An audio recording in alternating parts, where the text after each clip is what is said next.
Hey everyone, Mark here again. Um, Today I'm going to talk through the my ACE score, which is an acronym for Adverse Childhood Experiences.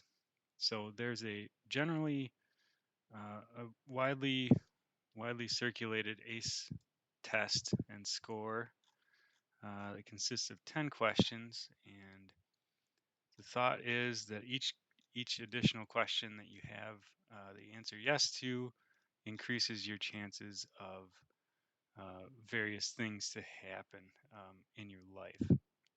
So, for instance, a higher ACE score um, increases your chances of traumatic brain injury, fractures and burns, depression, anxiety, suicide, and PTSD, unintended pregnancy, pregnancy complications, HIV and STDs, cancer and diabetes, alcohol and drug abuse, unsafe sex, and education, occupation, and income is limited by uh, having uh, these things happen in your childhood. So what I'm going to do is I'm going to go through, probably not one by one because I don't have enough time, but I'll go through the ACE tests, and then um, I'll talk about that for a second, and then there are 57 questions that Tim Fletcher has on his YouTube page that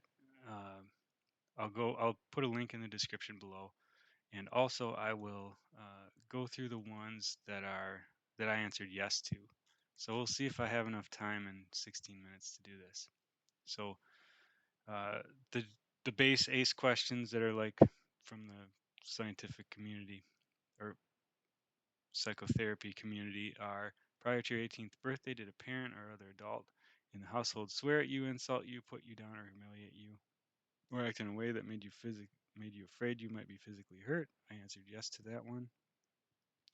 Did a parent or other adult in the household often or very often push, grab, slap, or throw something at you, or ever hit you so hard that you had marks or were injured? I answered yes to that one.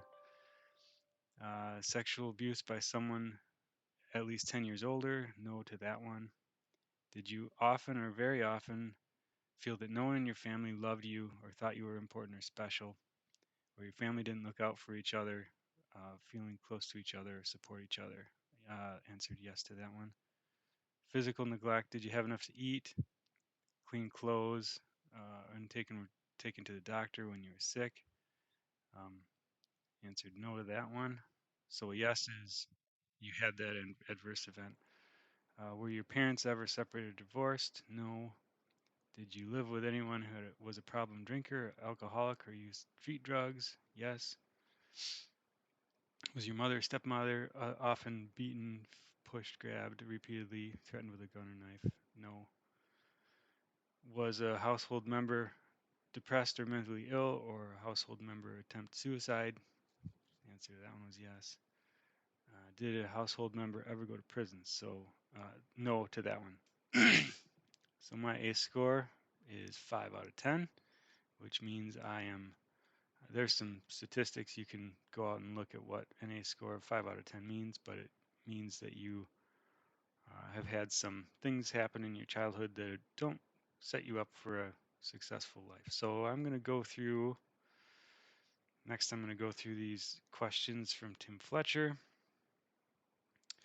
Um, just from his travels, my understanding is he put together a list of things that make you more likely to have complex PTSD. Um, this is not, any one of these things doesn't really mean anything. Um, but when you start getting large numbers of them, a large percentage of them, it starts to paint a picture that you may have something to deal with. So you grew up in a large family with many siblings. Yes. Your family was poor, so you lived around wealthier families. You wore hand-me-downs and were not able to play sports or do activities that other kids did. Yes. If you were legitimately sad or crying and you were told stop crying, or I'll give you something to cry about. Yes. If your family went through a loss, it wasn't talked about. Everyone dealt with it by staying busy, watching TV, being angry, sleeping a lot. Yes. One of your parents always seemed to have a new problem, like a sickness, ache, hassle that they complained about, and they seemed to be a perpetual victim. Yes.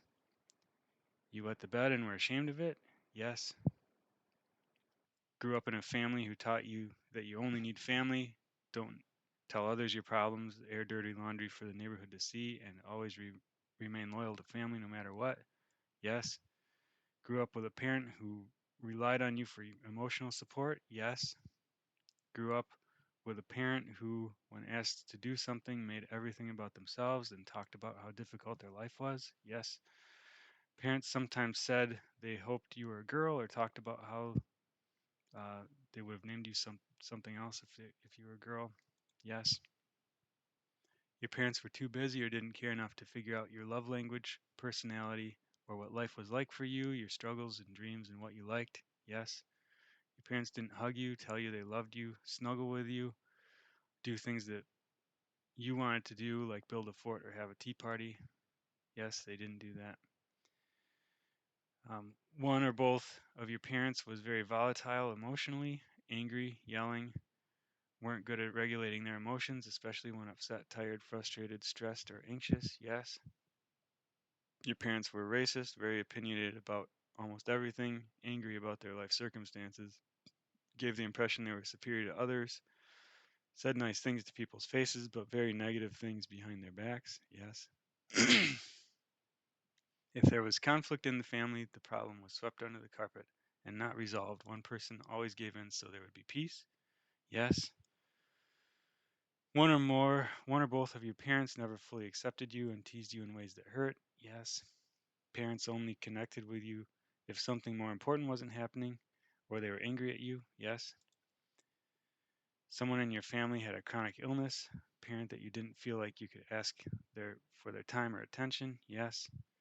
I had a parent who decided my future for me. Yes. Was made to feel valuable if I was a hard worker, helped others, were smart, or a good Christian. Yes. Your parents were super strict and gave harsh discipline if you broke the rules. Yes. Your parents were unpredictable. One day they would be super loving and the next they would be cold or cruel. Yes. One or both of your parents were very controlling and wouldn't allow you to make a decision on your own, felt smothered, and wouldn't give you space or privacy. Yes. If something bad happened to you, your parents were more concerned about how it made them look than how it affected you and didn't talk about it. Yes. If your parents were angry or upset, they blamed somebody, made it feel like it was your fault, took anger out on you or their partner. Yes. There was a double standard in your family. They could show anger and sadness, but the children couldn't. They couldn't complain and blame. They could complain and blame, but the children couldn't. Yes. One of your parents was treated as being inferior to the other. They weren't regularly treated with disrespect. They were regularly treated with disrespect, constantly make sacrifices for them, but it wasn't reciprocated. Yes. Your parents told you God is watching everything you do, will be mad and punish you if you do something wrong. Being sad, depressed, angry, or worrying is a sin. God hates gay people. Use the Bible as a weapon. Yes, to all those.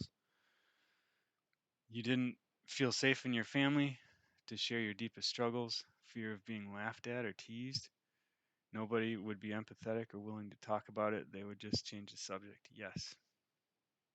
In your family, manners in public were a subject of great emphasis.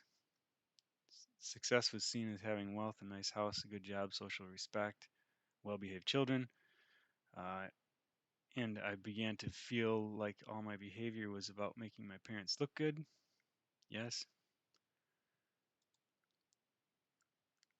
You didn't receive much validation. Parents were afraid to make you proud and give you a big head. They only pointed out what you did wrong, not what you did right. Yes. You didn't feel you were unconditionally loved. You felt only if you obeyed and did what they wanted and did extra things for them, for parents, conformed to their beliefs, and didn't have any problems and made your parents look good. that was what you needed to do to be loved. Yes. In your family, emotionally expressive people were seen as weak or immature. Stoic and reserved emotionally were perceived as strong. Yes. One of your parents had irrational fears or superstitions. Conspiracy theories? Yes.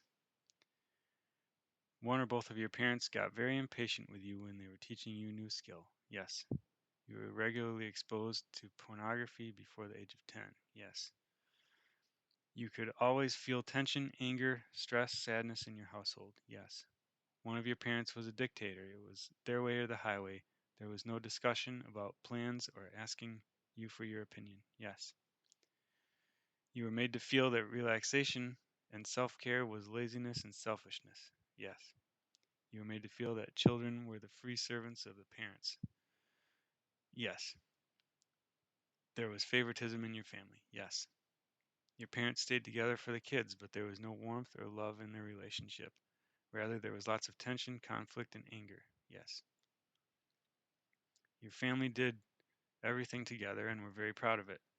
They often talked about how close you were as a family, but you didn't feel it was as close a family as they tried to let on. Your family didn't share openly about struggles or problems. Yes. All right. So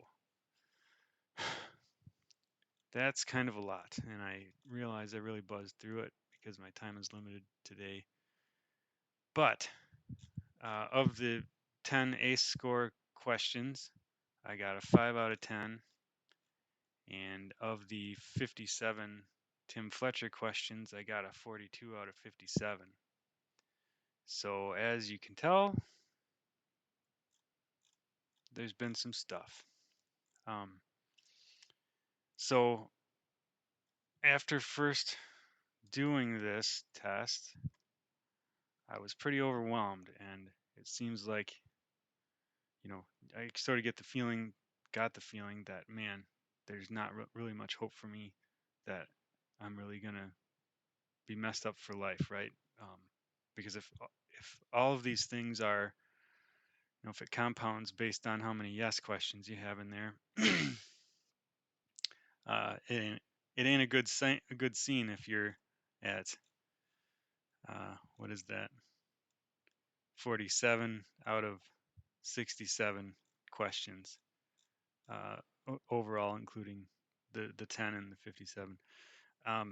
So statistically, it seems like I'm not in a good place, right? Um, that was true. And I'm sure for a lot of people that is true. And I'm sure there are people who can answer more of those questions, yes. Um, that's sort of irrelevant. And if you answered them, if you have 20 of them answered yes, and I had 47, it's sort of irrelevant. It doesn't really matter because it seems to, based on my research, it seems like the way that you were treated really affects each person differently.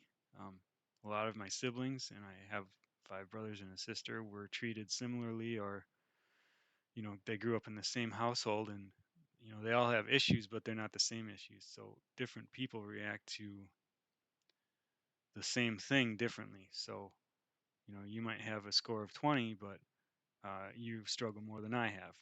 So next time, what I want to do is I want to talk about the things that I've struggled with. I don't really want to dwell anymore on my childhood. I want to talk more about how the things that have helped me to be a more functional person. And I'll talk some about my struggles as I'm talking through that, I'm sure. I did have a list of topics that I wanted to go through. I don't know if it's worthwhile to spend time going through specific instances of my childhood. If you're interested in that, then I guess you should leave a comment and maybe I'll make that video. But I think there's probably enough in these last 2 videos to give you a picture of the family and childhood that I grew up in. And I've talked about, how I act. and I've talked about some of the trauma that I've been through. So we'll leave that sort of where it is. And I think I want to focus more on the healing part of it and things that have helped me, and how I've changed my mindset over the past couple of years to be healthier and to be a healthier person. So next time I'll be in I'll be back with some more information for you on that. So thanks for your time, and see you next time.